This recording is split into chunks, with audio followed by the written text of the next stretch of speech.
Hi everyone, and welcome to our webinar. My name is Mimi Laver, and I'm the Director of Legal Representation at the ABA Center on Children and the Law. As everybody is joining the room, we're hoping that you could enter into the chat a little hello from wherever you are, whatever agency you are, whatever state you're living in. Since we can't be together today, we're hoping that we can at least connect through our chat function. So please feel free to just start chatting and letting us know where you are. As many of you know, today we would have all been together for the second National Interdisciplinary Legal Representation Conference in Denver, Colorado. And it was going to be awesome. And, you know, given the current crisis, we can't be together in person, but our planning committee, many of whom I think are on this call, are amazing. And we decided to sort of shift our opening plenary to be this webinar today. And we wanted to commemorate this date. Today would have been the opening.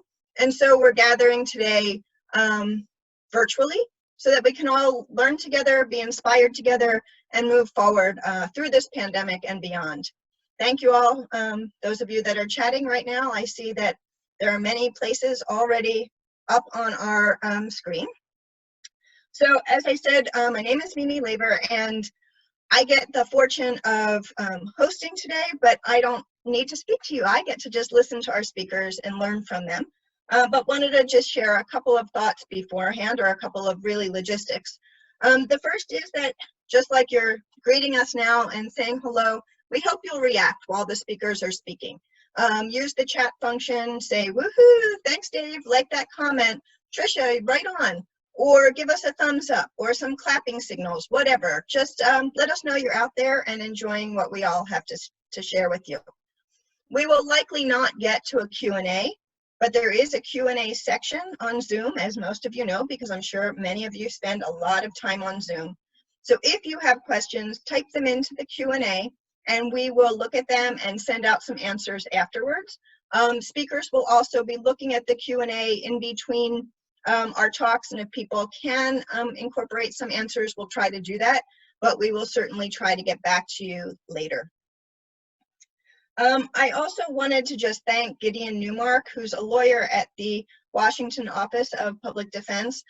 Like I said, he's a lawyer, he's not a tech guy, but he was kind enough to step in and help us with this tech. So Gideon, thank you. And one other little logistic is that we suggest that you keep your screen on speaker view. It will be easier for you to see and relate to the speaker. You can do as you wish. This is getting recorded, so if any of your colleagues weren't able to get on today and you want to share this webinar with them, please feel free to do so. So as I mentioned, this is what would have been the opening plenary of our in-person conference. Some of the things that the people we're going to talk about maybe have shifted since we all sort of separated in mid-March, but we have a group of amazing speakers, and we had a group of amazing, as I said, committee members and 3 wonderful co-chairs of this conference. So in between each speaker, you will meet a co-chair, Michael Hurd, Caitlin Becker, and Brasia Colthurst were the co-chairs. And they'll be introducing all of our speakers. And so it is my good fortune to turn this over to Jill Cohen, who is a social worker in Colorado right now and formerly of the Center for Family Representation, and she's going to kick us off. Thanks, Jill.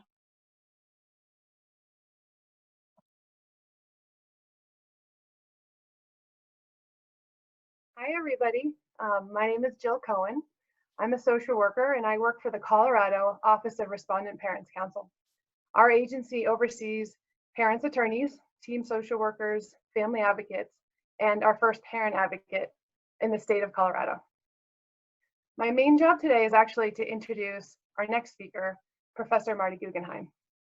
I plan to introduce Marty today live in Denver at our Interdisciplinary Parent Defense Conference, expecting to have at least 300 of my colleagues from the amazing parent defense community. Since I grew up professionally as a social worker on some of the first parent defense teams in New York before moving here, I did really want to be the one to introduce my Colorado colleagues, friends, and mentors to Marty.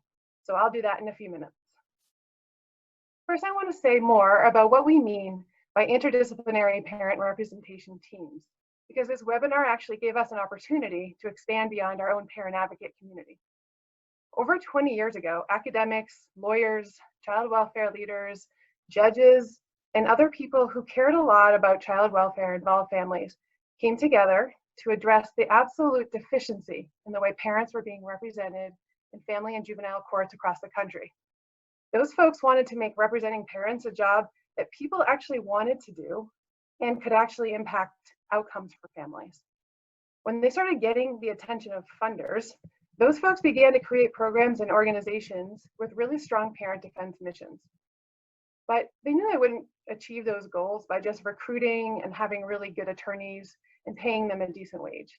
Parents whose children could be removed or whose children were in foster care, they needed more support and advocacy and time than a solo practitioner with a high volume caseload could ever provide. They would need to create a community of social workers, advocates, and peer mentors to elevate the profession.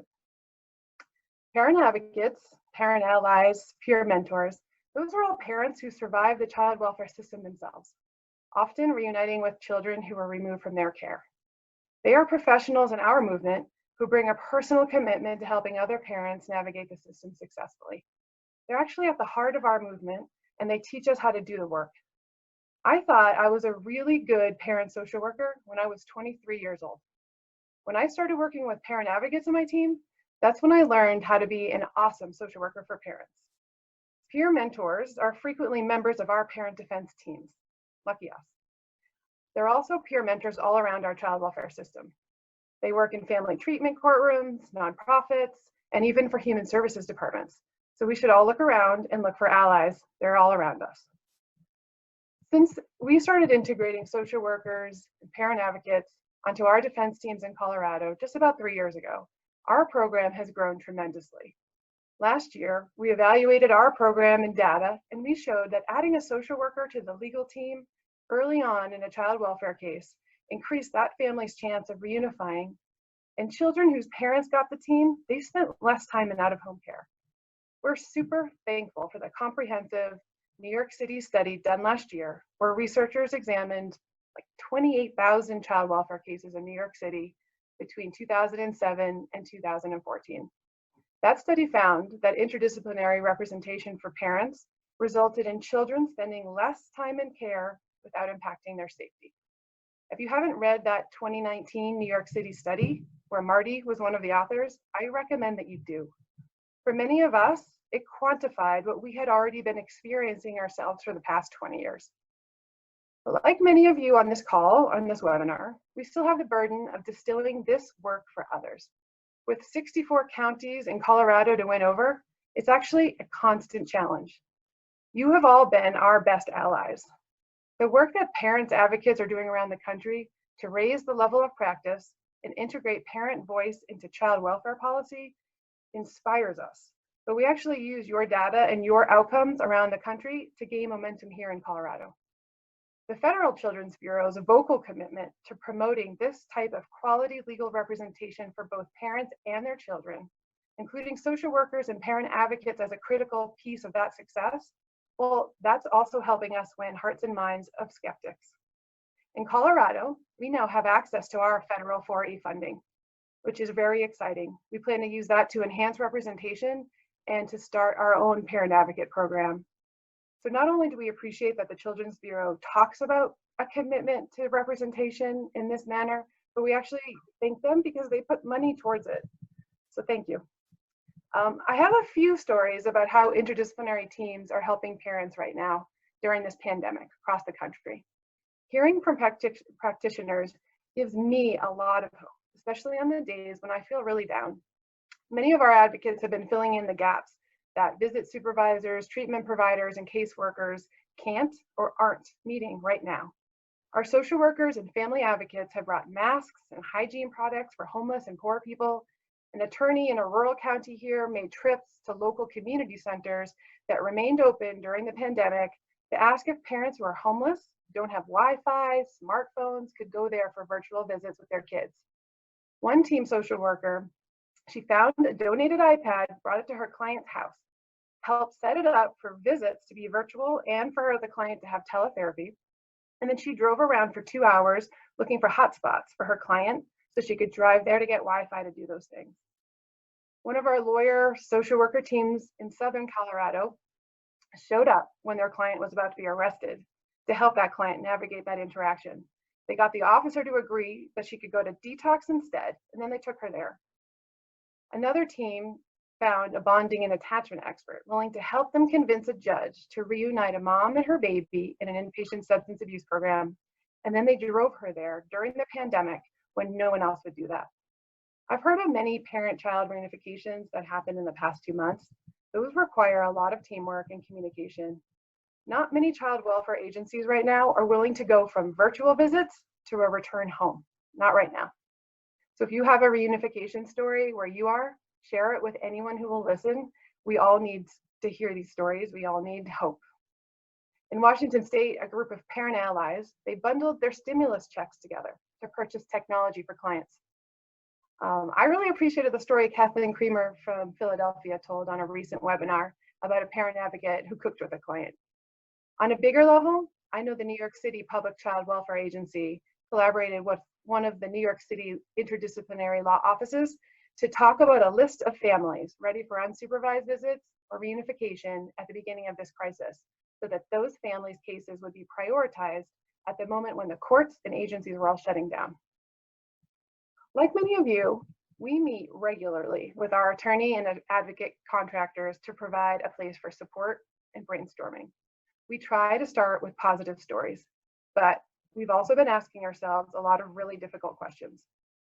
How do we support and encourage clients who are struggling with sobriety? How do we make sure the system doesn't prioritize the wishes of foster parents over the emotional well-being of the families it also must help? How do we prevent a mass filing of terminations in 6 months? How do we serve a marginalized community during an epidemic and still be okay ourselves when many of our professionals have health and life challenges too? And how do we prepare for a new normal where sporadic quarantining could actually become part of our lives? I think you are all discussing and grappling with these same topics. The beauty of the team approach is that it operates on the foundation that no one professional can or should manage a case or policy. The places with strong interdisciplinary parent representation, those are our strongest parent defender communities. Those communities can propose and respond to policy and practice, critical for our families. So now I'd like to introduce Marty Guggenheim. Marty, he's a professor and he directs an outstanding family defense clinic at NYU that provides opportunities for students in law and social work to represent parents charged with abuse and neglect. He's also a legal scholar, a writer, an off-the-cuff public speaker, and a mentor to many of us in this field. Marty is a founder of the Center for Family Representation in New York. And Marty truly loves and appreciates social workers. And Marty has had an absolute outsized role in helping our community grow to where it is today. Thank you for always giving us your time, Marty. Thank you so much, Jill. And it's more than a pleasure for me to be here. I would be disappointed if I weren't given the opportunity to participate in this wonderful gathering and to celebrate the work of interdisciplinary representation of parents in child welfare proceedings. Jill's already started us off fabulously by talking a little bit about what it is and why it is so important. And we'll hear lots of that today. That's not my job to talk about what interdisciplinary representation is in terms of the details of that work. My purpose in speaking at this time is to say something about why a gathering like this is important, even if this time around it's only virtual. And in setting the stage for that, we have a very large audience nationally. Anyone could register. But I'm going to speak on the understanding that the insiders are those who are working on behalf of parents to fight against the child welfare system, to prevent the removal of children from their homes, to accelerate the return of children to their homes, and above all else, to oppose the permanent destruction of American families, which the child welfare system accomplishes thousands of times a year to the grave detriment of poor families. So I want to set the stage from the perspective that everybody listening, everybody participating in this conference is a defender. And if you are a prosecutor or a judge or a child welfare official or a foundation officer or whatever, I want to imagine that you're listening in on somebody else's conference. Those of us who work on the defense side carry a burden that's difficult to describe. We work in a system practically unknown to any privileged American other than those who are judges and prosecutors and children's lawyers and agency lawyers and social workers and the professionals in the system. Because this system only impacts poor families, and it, in a grossly disproportionate manner, impacts poor families of color. The white privileged Americans who think they know anything about child welfare, who aren't themselves participants in the system, haven't a clue. And those of us who work on the defense side carry a burden not only of vicarious pain and suffering, but unlike other freedom fighters, and of course that's what we are, they at least enjoyed the shared commiseration of their friends and families. Too many of us can't even get that. We often, our loved ones and our friends, can't imagine why we would devote our attention and professional lives to fighting for bad parents, for trying to prevent well-meaning agencies, caseworkers, children's lawyers, prosecutors, and judges from doing their job, from protecting children. And you know, in my long experience in child welfare, I'm often aware that I'm in two different rooms on a regular basis. In one room, the judges and prosecutors and children's lawyers and agency workers are there. And they're always talking about child welfare, and they're saying, you know, we had a pretty good year. We're doing well. Things are getting better. Well, we had some problems, but we're really doing fine. And then I'm in this other room, the virtual room of today, where I'm imagining the only people there work on the defense side of the system. And we would never say such a thing. We couldn't imagine how anyone could. We would say the system is awful. And we would say that, I do say that, because we experience it vicariously. We know the child welfare system by walking in the shoes of our clients. We see a petty, mean system that is built on a pedestal that leads to the destruction of families,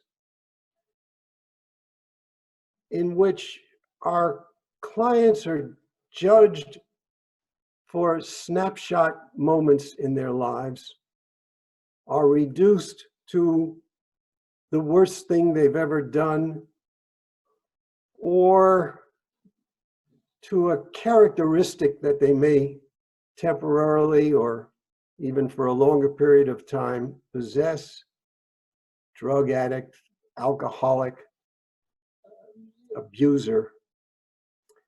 But they're not discovered for the full person that they are. What's missed in this perspective is the resiliency, the complexity, the love, the deep love for their child, the harm that children suffer, obliged to experience the loss for a lifetime of their families.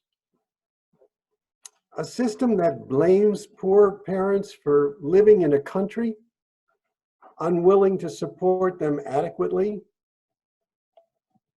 The conditions in which children live must become the concern of society.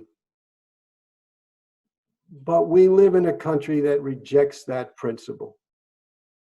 By privatizing the responsibility of ensuring that children thrive even in poor homes, we blame parents for being poor. So we need each other. As a reminder that we're not alone, that this is an important civil rights field, that it deserves serious attention. That's what we give each other.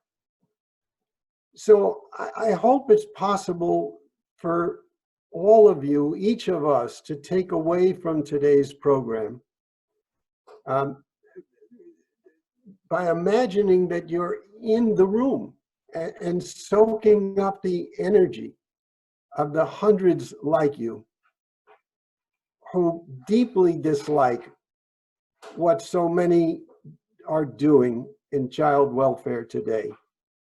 To the children and parents unfortunate enough to become ensnared in that system.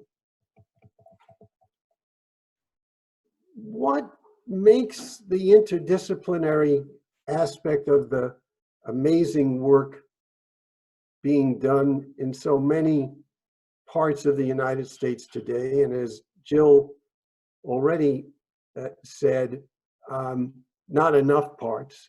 This is a growing field and a growing movement.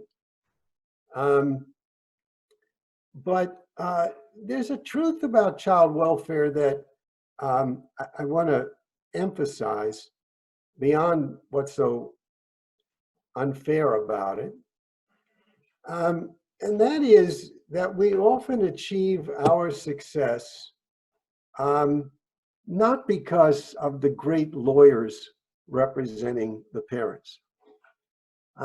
You know, the lawyer's principal tool is the law.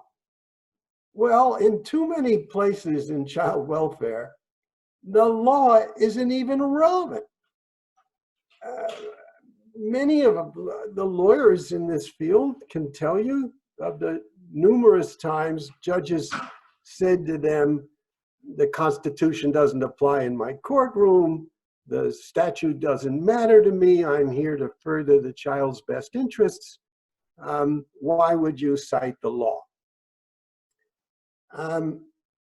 The truth is that we often help secure the return of children to their families because we pay meaningful attention to our clients during the time they are experiencing the worst nightmare of their lives. We not only advocate for them in meetings where judges and lawyers never tread, we stay in touch daily.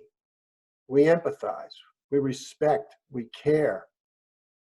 Even just caring in this awful system is a distinct contribution the non-lawyer professionals in family defense bring to their work every day. And it matters, and it shows.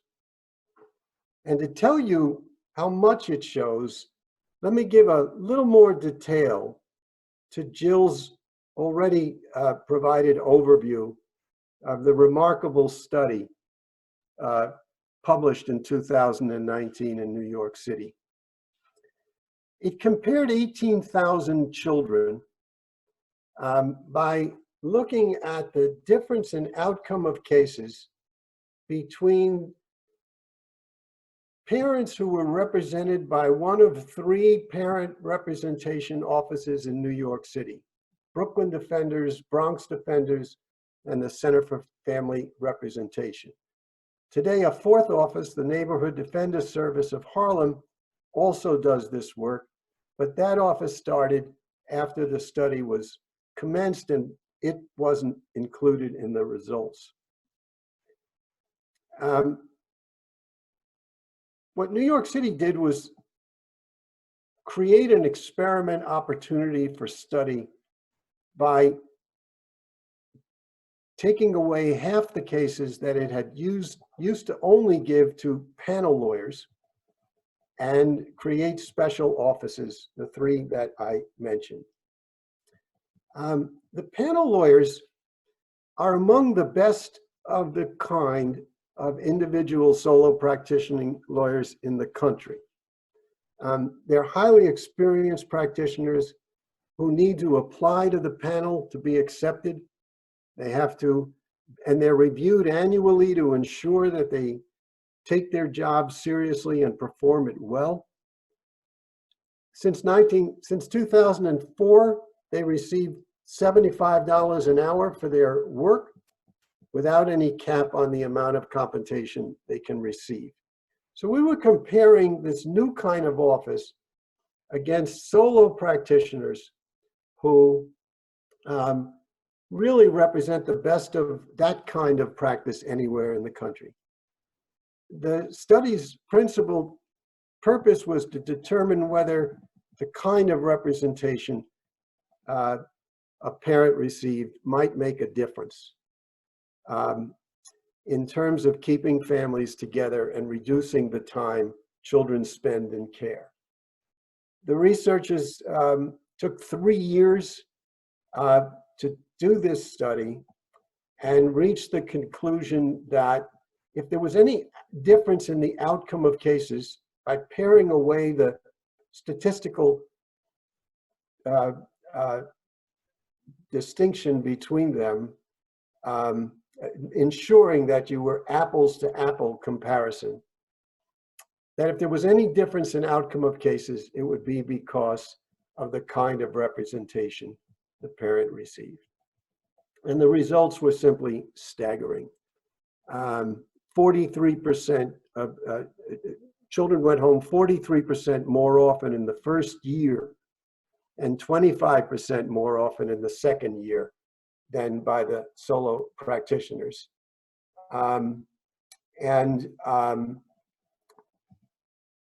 Children were allowed to be permanently released to relatives more than twice as often in the first year and 67% more often in the second year as compared to solo practitioners. Every outcome was better for children. And the most important thing to appreciate is that this was without any cost to children's safety, so that the return rate, the re-abuse, the neglect rate was indistinguishable. What we proved is that a ton of children are in care throughout the country merely because they're not being given interdisciplinary legal representation. And of course, it turns out that we not only save families, but we save money.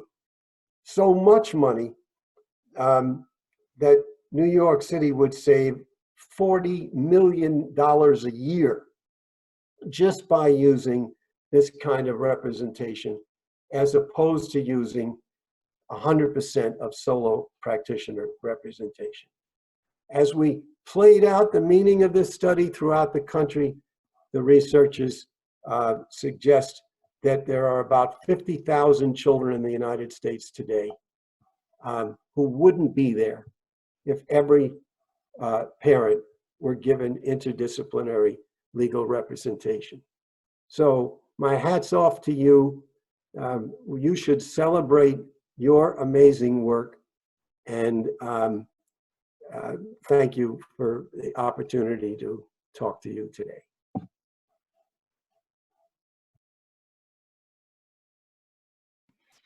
Wow, thank you so very much, Marty. Jill, awesome introduction. So I'm Brigitte Coulthers. I am the founding senior defense parent advocate with East Bay Family Defenders in Alameda County, California.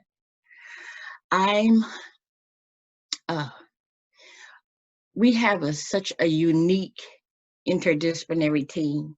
When I first heard about it, I couldn't believe it, because I was like, no, a parent advocate in a law firm with a social worker? You know, it was so unbelievable. Even today, speaking to parents and letting them know, hey, we're all under the same umbrella. We're all defending you. We're here for you. They're at all, they can't believe it. And I was like, wow, look at the change. Look at the parent voices are being heard. Looking for everybody who's standing up and making sure that this is coming clear to one. Our next guest, I had the pleasure of meeting him last year at the National Child Abuse and Neglect Conference in Washington, D.C. I started talking to him offline. I was there with the National Alliance in Casey, and we had our youth advocates there, and I was talking to him offline about how successfully I navigated the system, how the system told me, yeah, right. When I said, okay, I'm going into a program, I can do this. And they weren't there for me. And so I just took time out explaining to him, and he stood there listening. You know, that meant the world to me. That means a lot when somebody who's up at that standard, who could take time out and say, hey, I hear you, and this is what I'm doing to help change it. This young man, he's not only the awesome assistant to Commissioner Jerry Weiner, but he does a lot of work. I listened to a lot of his panel speakings, what he's doing to the communities, how to better the child welfare system. And for me, I thank you. Without further ado, David Kelly. Wow, Brigitte, I'm a little overwhelmed by that. That's far too kind, and I remember our conversation quite well. I have to say I've been on countless Zoom calls, and you by far have the single coolest backdrop I've seen so far. So thank you for the introduction.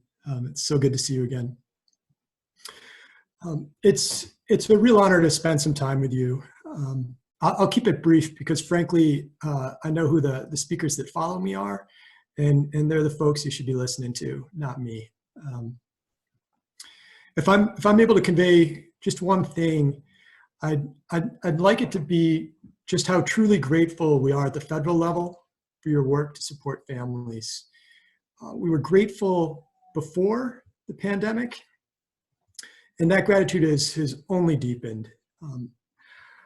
There are few people in this country that are doing more to help families right now than those of you who are involved with multidisciplinary representation. And beyond that, I'd say there are few people who see and feel the gravity of the hurt separated families are experiencing right now, like you do. I can only imagine what it must be like to be doing your jobs, to be in your shoes right now. And I'm going to tell you, I cannot possibly imagine what it's like to be in a parent's shoes right now who's gone weeks, maybe even months without seeing their child. But you're there for them. You're consoling, you're helping meet basic needs through making food deliveries to front porches and homeless shelters. You're advocating for what's right. And you're giving families hope, as you always do. And you're doing it now while balancing your own family responsibilities and maybe even risking exposure to the virus yourselves. So short of developing a vaccine, I don't believe there's anyone doing anything more important right now than you are.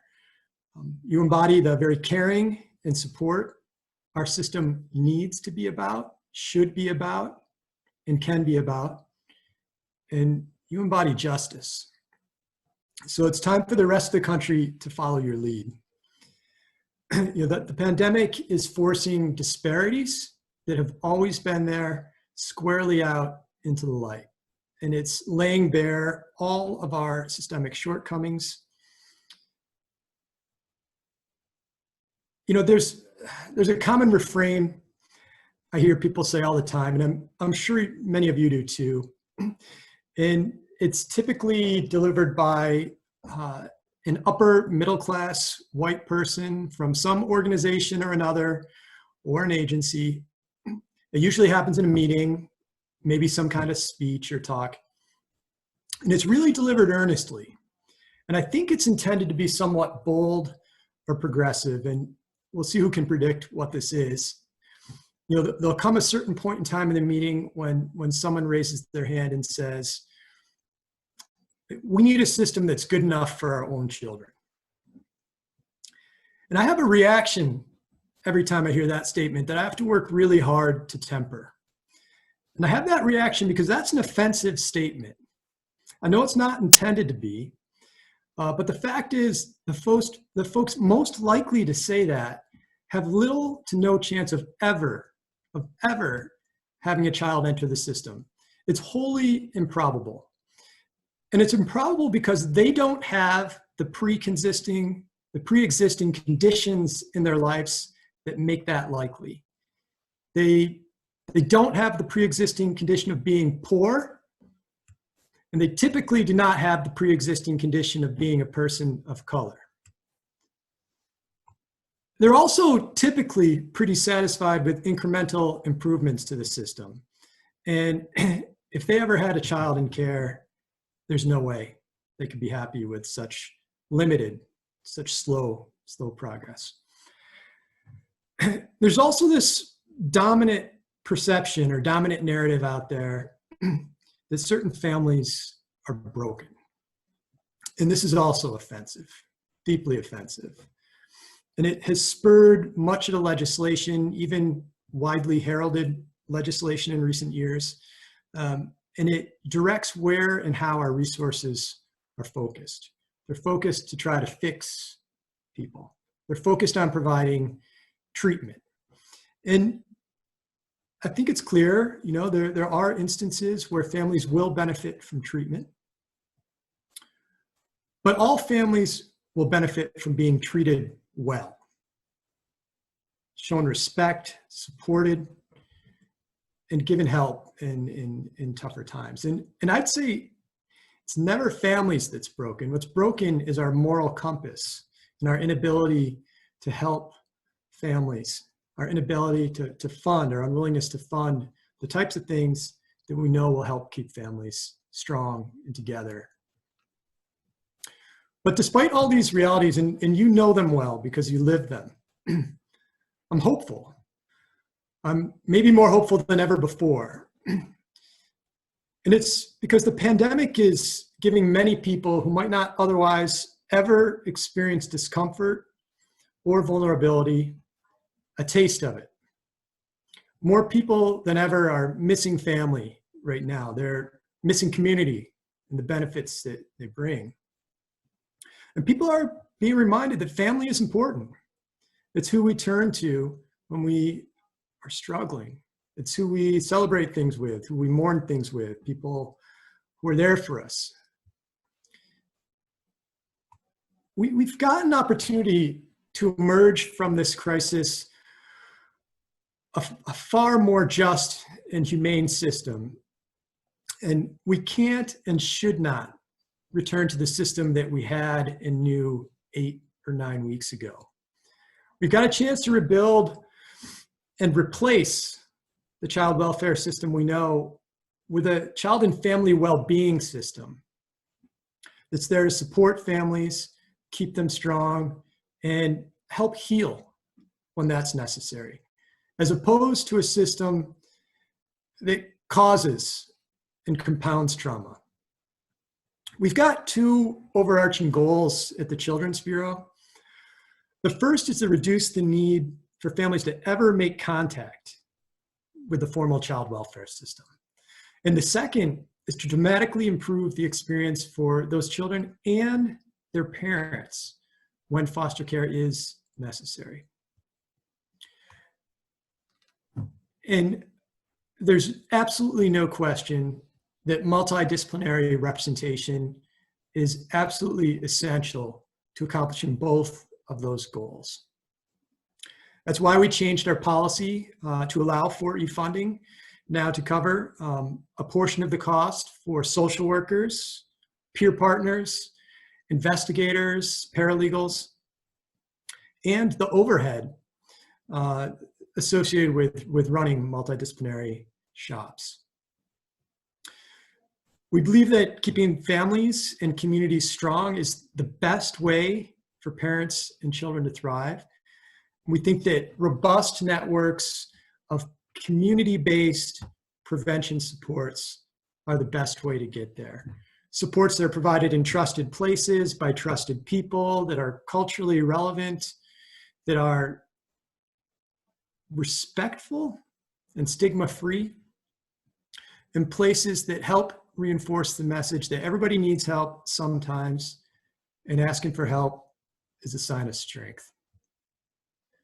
So we believe in families. We believe in you. And in the words of a parent I had a chance to speak with as a larger call with a group of parents just earlier this week, it all starts with recognizing that families are essential. And this seems to be something that's overlooked, forgotten, or undervalued. All of you already know that. All of you already act as if families are essential. And now it's time for the rest of the country to do the same. So thank you again for allowing me to share just a little time with you. It's really a great honor. Thank you so much, David. I want to begin by saying that I'm overwhelmed with gratitude to be with all of you today and surrounded by the inspiring colleagues that we're hearing from this afternoon. You can see it in the chat. I can see it by the numbers of people that continue to tune in. We, as family defenders, are not alone. My name is Caitlin Becker, and I'm the Managing Director of Social Work at the Bronx Defenders. It is my honor to introduce our next speaker, Dr. Tricia Stevens. When I first heard Dr. Stevens speak about her research on parents navigating the child welfare system, I felt like the hundreds of clients I've had the privilege of representing had finally really been seen. Not the way too often judges and caseworkers see our clients, or the way the media portrays the parents that we represent. Dr. Stevens really saw them, the resilience, the complexity, and the trauma that the system, not the parents, inflicts on the families that we get to know through our work. At a time when the media is telling a story of rampant child abuse happening undetected without the watchful eyes of mandated reporters, Dr. Stevens' voice is more important than ever. Dr. Stevens joined the faculty at the Silberman School of Social Work at Hunter College as an assistant professor in the fall of 2015. She earned her doctoral degree from New York University, Silver School of Social Work, and completed her predoctoral fellowship at the NYU McSilver Institute for Poverty, Policy, and Research. Dr. Stevens' research is fueled by a firm belief in the power and possibility of recovery and healing from exposure to trauma. Her work has direct implications for policymaking, direct practice, teaching, and our work. Focusing on poverty-impacted communities of color who have been affected by the child welfare system, Dr. Stevens has engaged in research on both a local and a global scale. She specializes in understanding the social and mental health implications of exposure to trauma, with an emphasis on using evidence-informed knowledge to improve outcomes for child welfare-affected parents and their families. I'm grateful that Dr. Stevens has agreed to join us and share her reflections and her expertise with our incredible National Family Defense community today. And so with that, I'll turn it over to Dr. Tricia Stevens.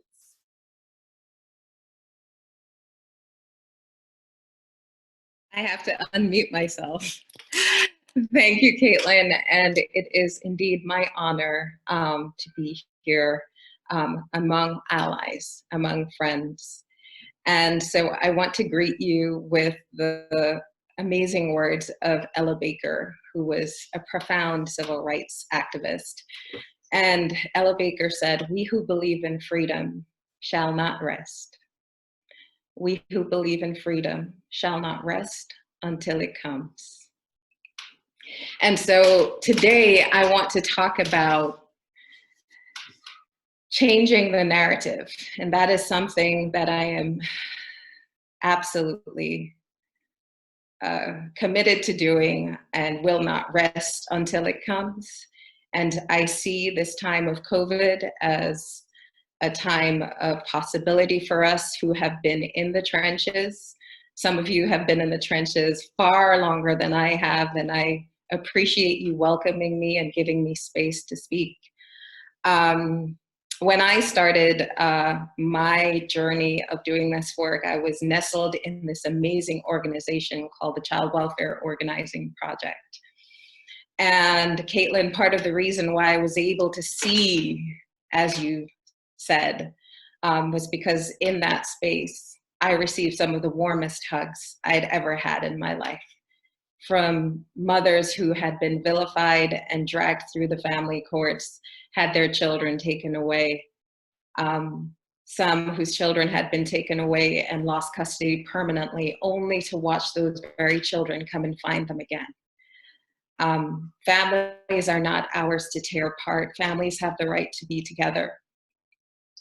And I firmly believe that if we have the gall to enter a family space, we actually should do it in a manner that leaves that family far better off than when we found them. That is the only reason we should enter a family space, is if that family will be in better shape when we leave them.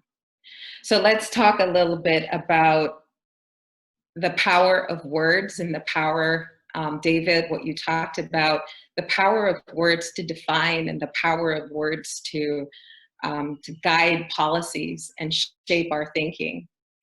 But I wanted us to do that in a historical context.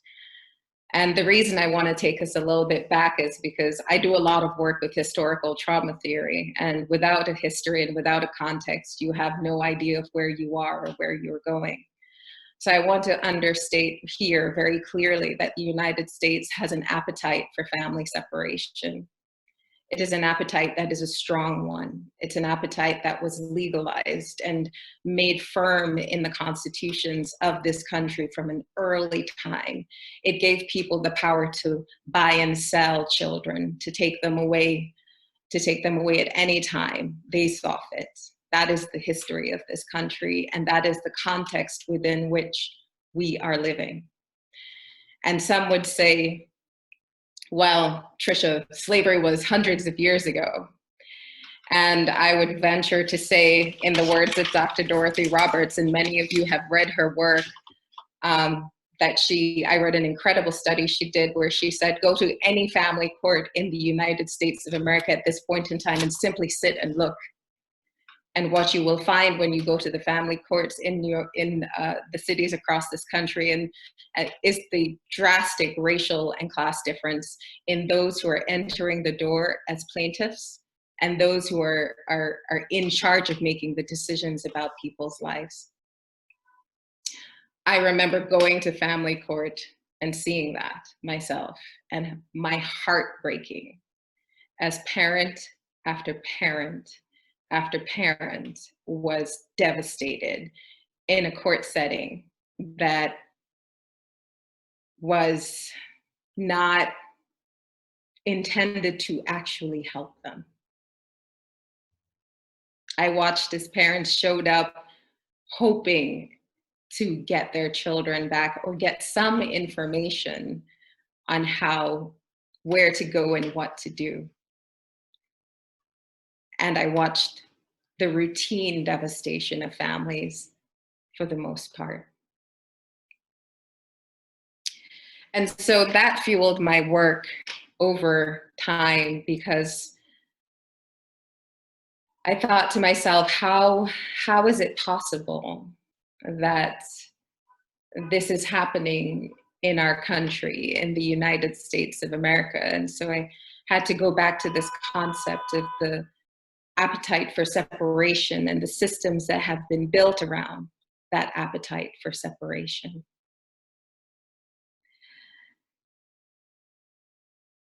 And that's the foundation of many of the systems that we encounter here. And here we are with COVID, and I'm thinking about what that looks like in the time of COVID. Almost as soon as COVID came in about 9 weeks ago, we started, I think some of you also saw this, the advertisements, the national advertisements that said, be alert, the instances of child abuse will go through the roof. We don't have what was called sentinels in the National Child Abuse Study that was done, the NIS-4 that was done in 2010. We won't have the sentinels there, the doctors, the teachers, the eyes on the children. And really, these are the eyes on the children of Black and brown families and the eyes of the children of poor white families. These are not the eyes on the children of middle class and white families. So we can be really clear about that. I just had a reporter reach out to me yesterday and say, Tricia, so can I interview you? Because the reports that the hotlines have been going down. And I thought to myself, so you mean the parents didn't all of a sudden release like rampage on their children? Why is that? Why would we believe that left unchecked, families would go to town on their children? And that is because there is a lack of belief in the dignity and the right to families to family structure for these families. So Elizabeth Bartholet in about 2009 wrote and said, and she's very influential, and when I read this paper, it shocked me. She said that the removal of Black children from families was actually proportional to the rates of abuse that they experienced. And I was stunned when I read those words, because I thought to myself, so this is the core of it, that Black families, Black mothers and fathers will harm their children. They cannot be trusted to raise their children, right? Nowhere in that paper did it talk about racism or the impact of racism on the child welfare system. It was assumed that every actor, every sentinel, every person who was acting in good faith and without bias and without implicit or explicit bias that would affect the outcomes for families. Everyone was doing their best, and the parents were the ones not to be trusted. Now, I've met many parents over the years, many parents, and almost every parent I've met has actually said to me, I needed help. I really did. It's the way in which the help was offered that was harmful. The way in which it was offered. Parents would talk about struggling with knowing that their children needed educational support, but being blamed for everything about how their child was acting, only to watch them enter foster care and get like this host of services suddenly, and being stunned that they could not get those things for their children by simply asking, or where was the help when they asked for it versus the help being given after separation. But again, we have this appetite for separation. We have this appetite for fixing, as David mentioned earlier. We don't see families in the dignified manner in which they need to be seen in order to meet them collaboratively and say, what do you need for your family? What does your family need in this time to help you get through? And I love the stories of families, of the teams. By the way, the moms and dads that I've talked to, you guys are not, you're not their parent defense team, you're their family, by the way, just so you know. They don't see you as, you know, randomly like, oh, in and out, you're family now. Because the stories I've heard of people just going above and beyond and primarily showing that you care. Primarily showing that you care. You care about their children, you care about them as a family unit, you want to see them back together, you care. And that makes the world of difference to families. Sometimes it's the first time since they've encountered the child welfare system that someone saw them and said, let me help you. What do you need? What can I do? How can I be with you? So I want to take us back to this time of COVID for a moment, because I want to build on what has been said before. And Marty, you alluded to this in your remarks as well. So we're all stuck inside. I've been stuck inside. I go out for exercise. I can't help it. This is too much. I wear my mask. I'm a good citizen. But we're stuck inside with these screens, and social media has come, you know, into our worlds. And I keep seeing these images. And there's so many class privileged and race privileged parents now making gallon-sized drinks. I'm talking about like probably half a bottle of vodka with a mixer, and proudly showing on social media, I'm stressed out. I've been at home with my kids for 6 weeks. And I think to myself, and you will never have child welfare show up on your doorstep to question your parenting.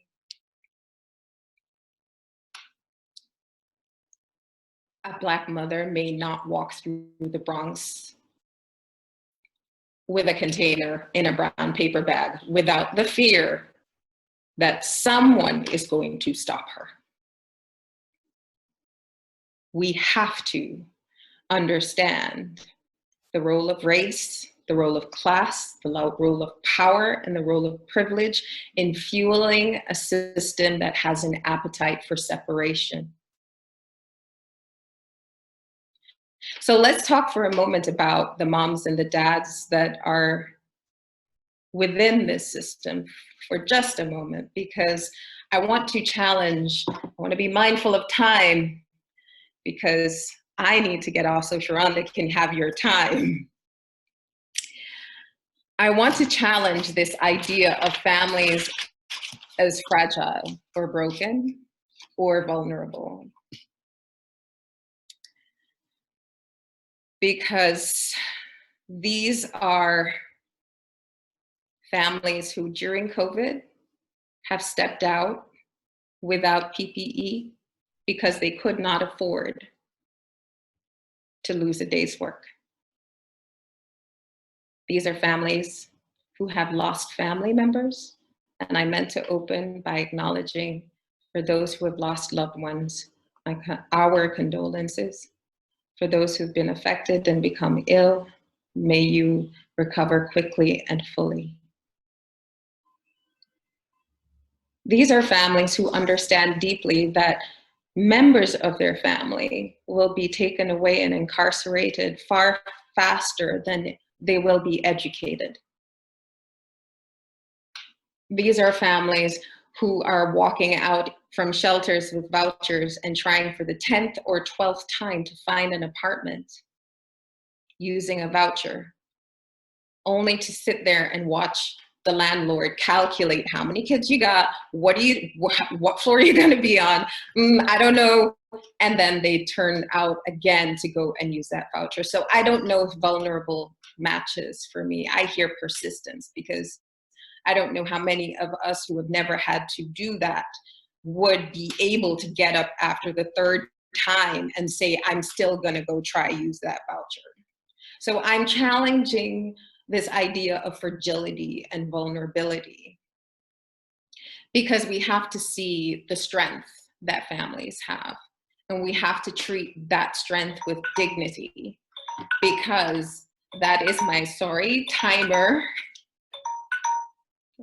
Oh, I'm sorry, that is now, okay. You're good. You're good. No, I was trying talking. to not use up too much time, but We're working, we're doing well on time, Tricia. You're good. awesome. So these are families that oftentimes know better every inch of their community, of their street, of their block, the reality of nighttime, daytime, the reality of who's doing what, who's been up and where, who's gonna do what else, far better than any of us who walk in. So we need to ask parents, we need to say to them, what do you need in order to help your family? Because we know that when parents are supported, they do a far better job of raising their children than anyone else can. And that is proven world over. Our graduates of the child welfare system who are removed and never reunified with their families, the child welfare system is now turning to the point where they're saying, we've got to do better over the last several years because it wasn't sufficient what was being done beforehand.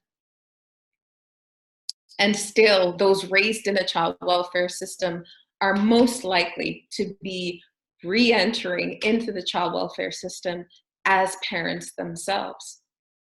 That can't be the badge of honor that the child welfare system wants. Because if we enter with the intention of improving the lives of families, why are they coming back? They should never be back. They should be at the end of the line, not at the front. So if we enter into a family's life, how do we help them? How do we support them? How do we treat them with dignity and respect? How do we see them for all that they bring to the table and all of the power that they have within themselves and help them get along? And that's something that I can say for the parent representation teams, the parent advocates, the attorneys, the social workers. You've gotten to know parents and you believed in them. Never underestimate the power of believing in someone who is doing the best with what they have. To become their ally is a truly powerful thing. And so I think I'm gonna wrap up there, and I'm gonna say, once again, in Ella Baker's words, that we who believe in freedom shall not rest. And all of us here, we believe in freedom, or else we would not be here. And we who believe in freedom shall not rest until it comes. Thank you. Wow, very powerful. Yes, yes. Dr. Stevens. Thank you, Dr. Stevens. That was wonderful. And all the speakers, very much appreciate it. For those of you that don't know me, my name is Michael Hurdo. I'm the managing social worker at the Washington State Office of Public Defense. I've been doing this since 2006, so I think I have a pretty unique view of interdisciplinary model, and I couldn't be more happy. When I started this, when my director, Joanne Moore, came to me and said, let's start a program around this, I had no idea what I was getting into. I haven't had a bad day in 14 years. To take a quote from Marty, when you're on the right side of history, it just kind of feels right. And that's been the case. And I thought I was doing it on my own. I found Jill in New York at the time and Sarah Derby in Massachusetts, and just been amazing to see this grow. Disappointed that we are not able to meet in Denver this week. For those of you that were in Chicago 2 years ago, I think you all know the meaningful fellowship it had. It was our own personal Woodstock. And as I read the comments and hear the speakers, I'm starting to feel some of that. I feel some of that again.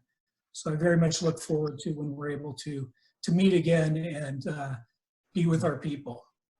I'm very excited to introduce our next speaker.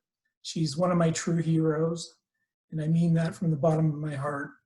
I first became aware of Shrounda approximately 2008 when one of our parent representation social workers, Tori Gildred, said, hey Mike, I got two rock stars. One's Elise Morrissey and the other one's Shrounda Selivanoff, and they're going places. And she could not have been more right about that. I've been able to watch Shrounda grow over the years and see her tireless advocacy in statewide work committees and legislative work groups, and through Parents for Parents and what we call PCAP, our Parent-Child Assistance Program. In 2017, we were able to bring Shrounda into our program, the Washington State Parents Representation Program. And I've had a first chair view of watching Shrounda continue to do her work and collaborating with our wonderful attorneys across King County, Snohomish County at the time when she started, and see all the work that she has done. The countless number of parents that have been returned to their children rightfully with Shrounda and our attorneys' involvements is absolutely astonishing. And I think of Shrounda as one of the great success stories in public child welfare. I'm very proud to introduce you to not only a wonderful colleague, but one of my great friends, Shrounda Selivanoff. Thank you, Mike. Those were incredible, sweet words. And I, of course, am like, who's that guy talking about? But he's talking about me.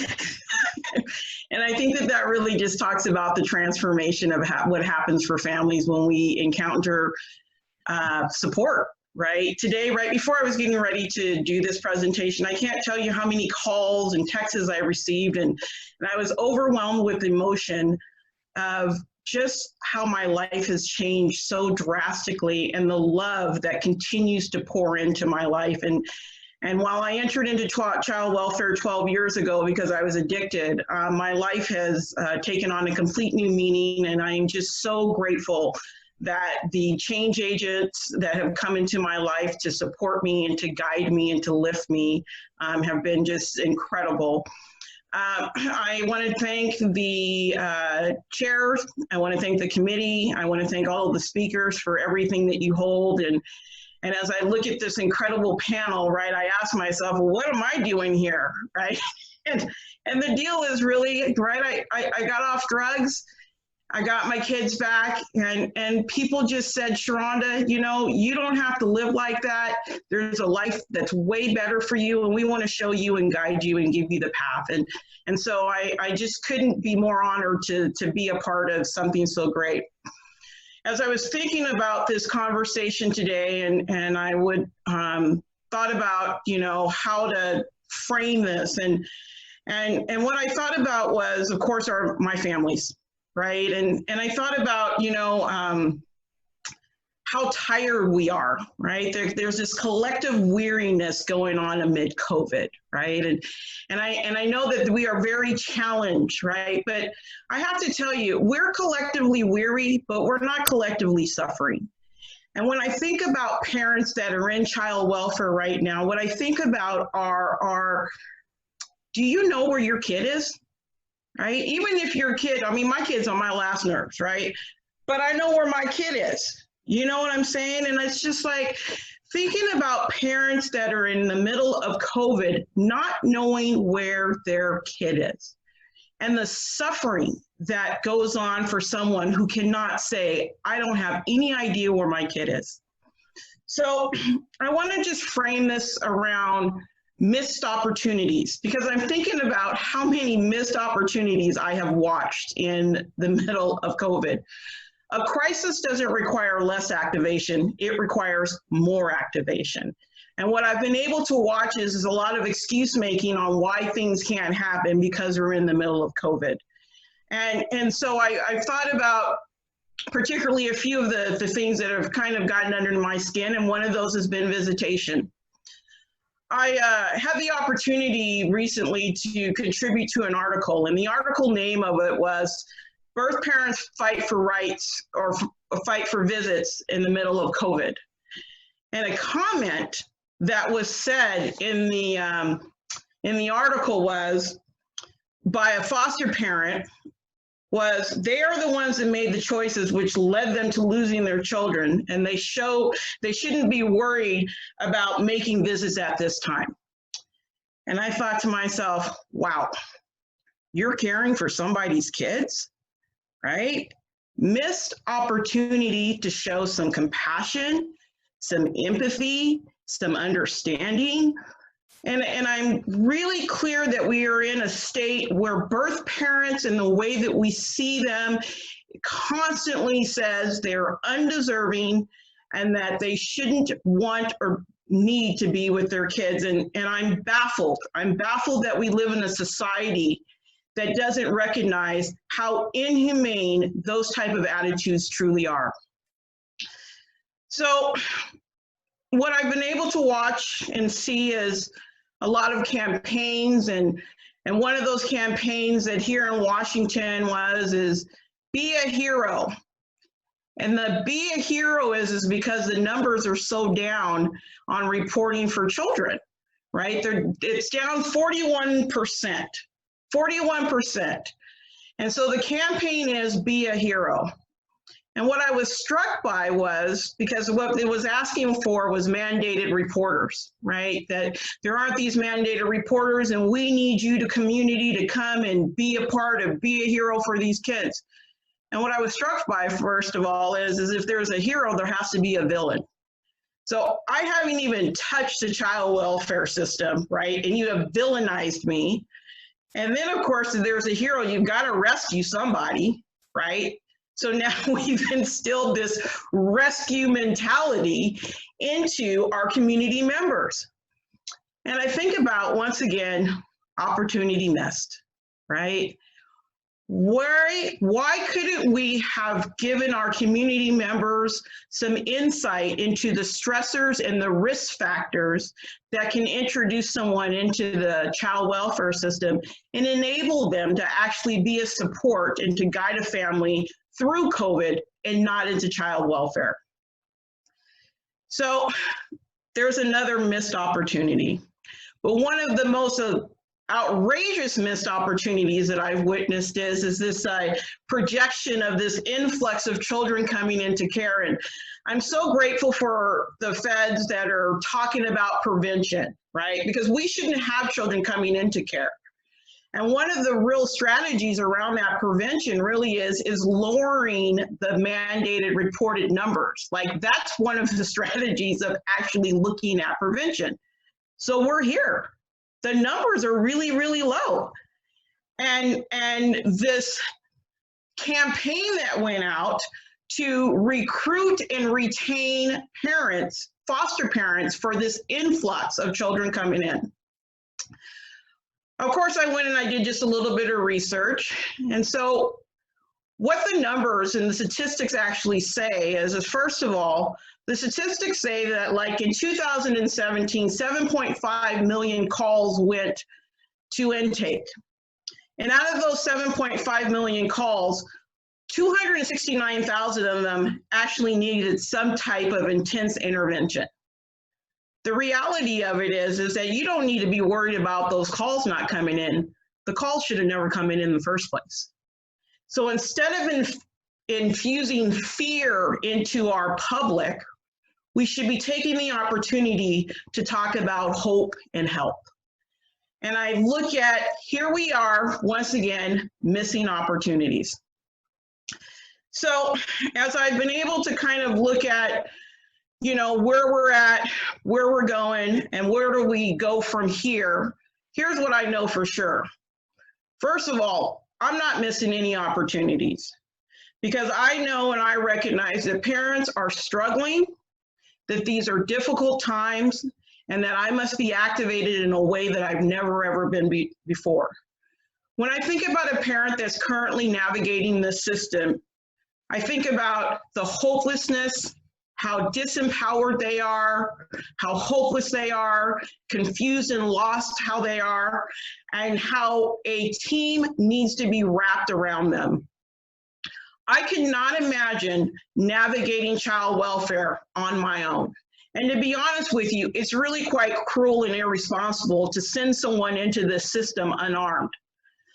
The interdisciplinary team is actually a force to be reckoned with. And I think about how I got here today and the successes that I've had and what I've been able to, upon reflection, come to is that, you know, I had a team of people that understood this system. And I needed an advocate, I needed a support, I needed a person who could continuously tell me to get up and fight another day. And I was able to, you know, to emerge triumphant from this experience. But as I think about parents today, right, that are in the middle of COVID, what I can tell you is that there's no way you can navigate this on your own. As I have talked to departmental staff and I've come up with, here's what we need to do next. What I'm always confronted with is, here's the reasons why that can't happen, Shrounda. And I'm just like, not only is that the wrong answer, I'm gonna walk you to the right answer. Here's the resource, here's the number, here's how we're gonna get there. You're gonna give me some money for some Ubers. We're gonna make this happen, right? And I've been really working hard to try to educate the people that I have to work with, because this is not a time for excuse making.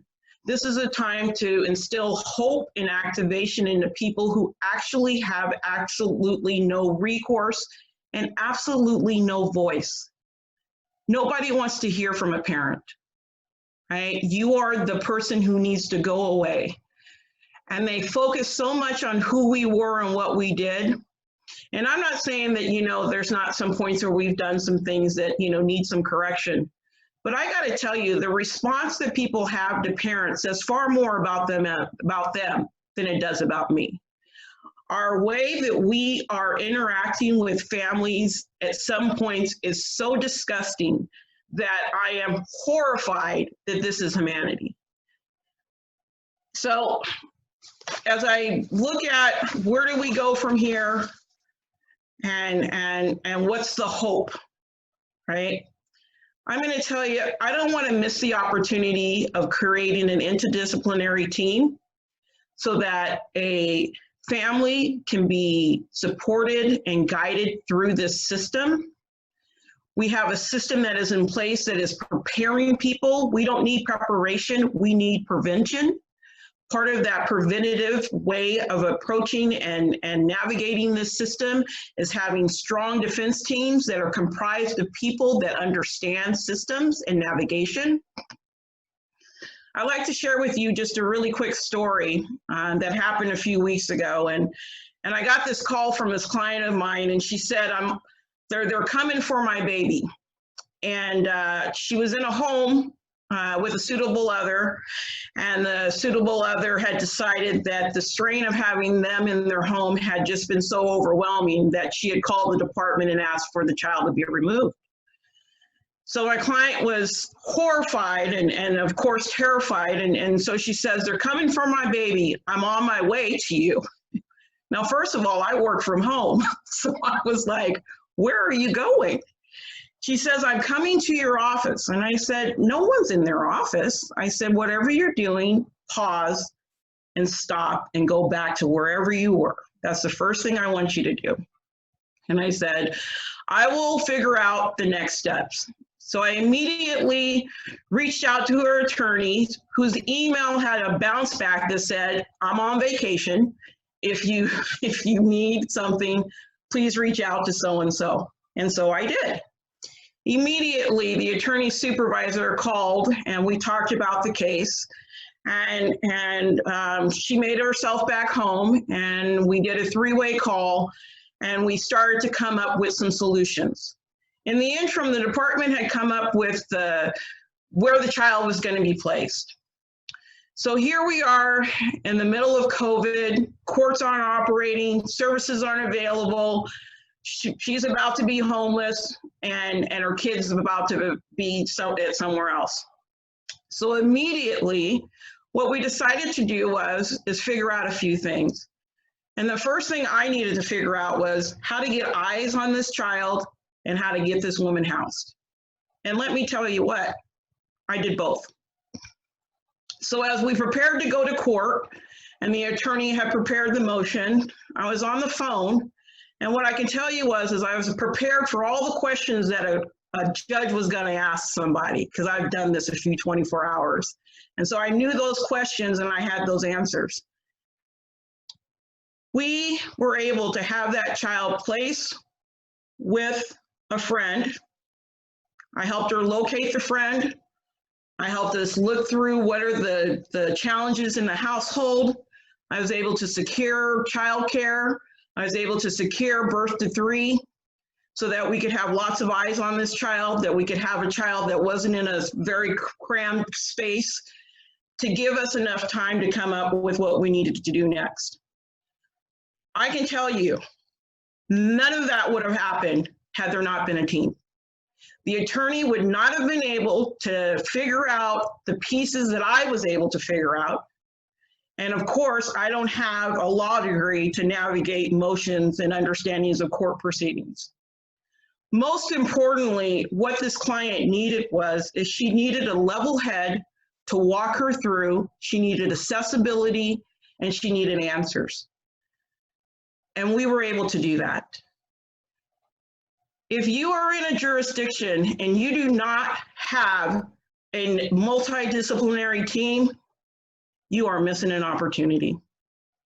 And I hope that as you continue to look at these families, to understand the system, that you must conclude that we have to equip people to be able to reclaim their rightful place as mom and dad. So I'm going to end this with a couple of takeaways. First of all, COVID has taught me more than anything else that we run with fear. It's everywhere. It permeates. They just inundate you with it. Wherever you go, you need to be fearful. And if I buy into that, most people are immobilized because they don't know what to do. But what I choose to do is I take my fear and I've moved it to hope. And from hope, I have to be able to be willing to help. And when we equip people with the right resources and supports, they can navigate this system. As treacherous as it is, it can be navigated. You just need to have a team of people who know how to do that. I'm grateful for the opportunity to have been able to share just a bit of insight. I hope that as you go into your homes, your respected homes, that you be reminded that you have been incredibly blessed, that there are people that are homeless, that are on drugs, that are having extreme mental issues, that do not know where their children are. And I don't know about you, but I cannot rest until I know that those children have made it home. So thank you. Well, Amazing, Shrounda. that was awesome, Shrounda. Thank you. And thank you to Tricia and Marty and Yes. David. I promised all of you in our advertising of this webinar that there would be information and there would be inspiration. And I feel certain that you all received both. I've been watching the chat very carefully, and people seem excited, seem happy, seem really like they felt it was worth spending the 1.5 hours with all of you. So thank you for all of the words you shared. And I know that we as a community cannot miss opportunities, that we do believe in freedom. We will not rest. We are now freedom fighters who are working to make sure that families are essential. That was my takeaway from this 1.5 hours. I hope some of you will share yours in this chat, and we'll be in touch with all of us as we move forward. Thank you so much for participating.